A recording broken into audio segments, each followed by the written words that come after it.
তো ইউটিউবে কপিরাইট দিতে তোমরা ফার্স্টে ইউটিউব থেকে একটা ভিডিও লিঙ্ক কপি করে আনবা। তারপর এই অ্যাপটা প্লে স্টোর থেকে ডাউনলোড দিবা, প্লে স্টোরেই পেয়ে যাবে অ্যাপটা। তারপর অ্যাপটা ওপেন করবা। অ্যাপটা ওপেন করার পর এখানে একটু নেট প্রবলেম। তো অ্যাপটা ওপেন হইলে এই জায়গায় রেড কালারের যে সার্কেল আছে একটা, ওইটাতে উপর ক্লিক করবা। তারপর দেখো টাইটেল লেখা আছে, টাইটেল লেখার উপর একটা ক্লিক করে দেবে। তারপর ওই ভিডিওর লিঙ্কটা পেস্ট করে সার্চ করবা। তারপর এখান থেকে ভিডিও টাইটেলটা কপি করবা।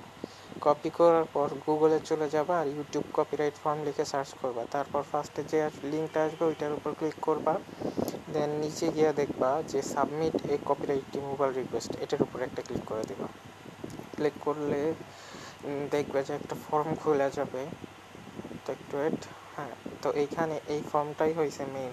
এখন তুমি যদি এই ফর্মে ডাইরেক্ট ফিল করতে যাও, ডাইরেক্ট ভিডিওতে কপিরাইট মারতে যাও, তো তখন তোমার ভিডিওর লিঙ্ক যাবে, কিন্তু তোমার তো কোনো ওয়েবসাইটও নাই বা কিছু নাই।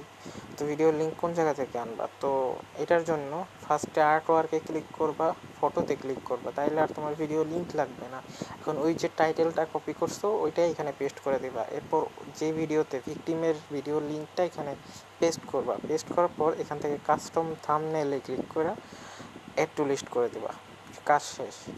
এটাই হয়েছে মেইন ট্রিক। এরপর এটা হয়েছে যে সিম্পলি ফর্ম ফিল করবা। ফার্স্টে তোমার চ্যানেলের যে নাম ওইটা দিবা, এরপর একটা ফেক নাম্বার দিবা, কখনো নিজের নাম্বার দিবা না। এরপর এখানে একটা যে কোনো একটা জিমেল অ্যাড্রেস দিয়ে দিবা, তোমারই জিমেল অ্যাড্রেস দিবা। Right owner, I am the right owner, এটা দিয়ে দিবা। তারপর এখান থেকে বাংলাদেশ সিলেক্ট করবা। কান্ট্রি বাংলাদেশ সিলেক্ট করার পর সিটি, স্ট্রিট অ্যাড্রেস যে কোনো কিছু একটা দিয়ে দিবা। আর সব সময় মনে রাখবা সিটি আর কাউন্টি এই দুইটা ঢাকা দিবা, সব সময় ঢাকা থাকবে। আর পোস্ট কোড যে কোনো একটা 4 সংখ্যার নাম্বার দিয়ে দিবা। তারপর স্ট্যান্ডার্ড রিমুভ রিকোয়েস্ট রিমুভ নাও, এটার উপর ক্লিক করবা। তারপর এই যে এই সব কয়টা বক্সে ক্লিক করবা, খালি ওই যে 7 ডেজ নোটিস ওইটা বাদ দিয়ে সব কটায় টিক চিহ্ন দিয়ে এখানে তোমার চ্যানেলের উপরে যে নাম দিছো ওইটাই এখানে আবার দিবা। আবার দেওয়ার পর এখান থেকে যে চ্যানেল নাম দিয়েছে ওইটাই এখানে সিগনেচারে বসাবা। বসানোর পর সাবমিট করে দেবা। উপরে সাবমিট অপশন আছে,